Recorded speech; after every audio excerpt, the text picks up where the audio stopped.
Guys, ako, tapos yung tanghalian. Kaso, naggagala ka, naubusan ka ng ulam. So, huwag ka mag-alala.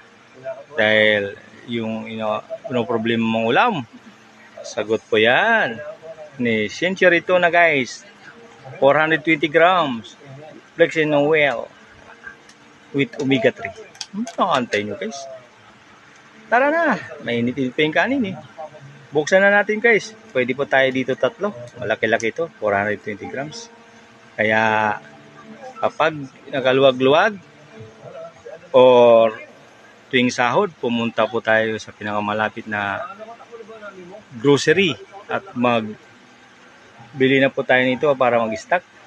Para kung problema mo lagi, kasi lagi kang gagala ang ulam, ay nako, sagot po yan si Cherry Tuna na masarap, pwede pang pulutan, pwede pang palaman at ulam.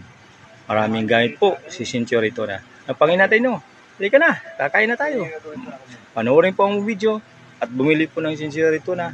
Maraming salamat.